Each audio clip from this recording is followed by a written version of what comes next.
Besides being a beautiful city with so much to see, Lisbon has just as much variety when it comes to choices of transportation.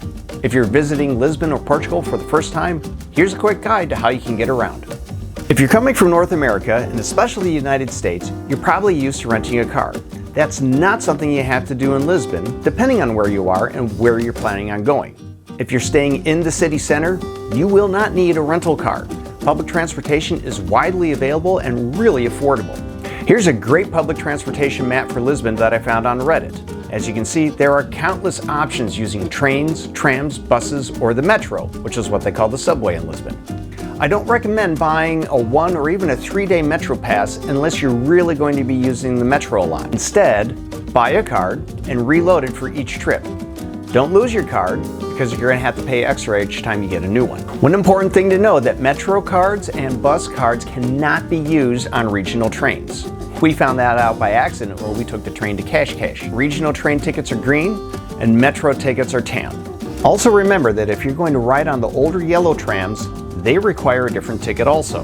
A lot has been said about pickpockets on the trams, but locals have told me that police have been cracking down on them and it's not much of a problem anymore. Once you get to wherever you're going, hop on a scooter. They are everywhere in the Lisbon area and they're really easy to use and they're pretty fun too. Make sure you pay attention to signs and posted rules about where you can't ride them, and please be safe and respectful to people that are on foot. If you want a bit more exercise, rent a bike. Bolt and other bike rentals are everywhere. And the nice thing about both bikes is they are battery assisted, and that makes life a lot easier in the city of Seven Hills. Stick to bike paths or roads as much as possible, and once again, please be safe. Now there are times where you may need a car. Uber and Lyft are both available, and they're very affordable, especially when compared to rates in the US. If you want to explore areas outside the city, it's certainly worth renting a car. Keep in mind that most rental cars available in Europe are available only with manual transmission. Now there are automatics available, but you will have to pay a premium to get one. Another thing that drivers from the States will have to be ready for are roundabouts. They are everywhere, and there's no sense complaining about them because you'll see them about every mile when you're not on a major highway. A lot of American drivers tend to be aggressive in nature, and you're just going to have to leave that attitude at home.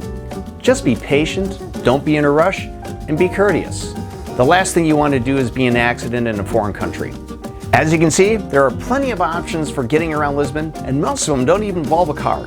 All you have to do is just a little bit of research before you go and know what's going to be best for you, and that'll make your visit to Portugal even that much more enjoyable. If you found this video helpful, please hit like or subscribe, and thanks for watching.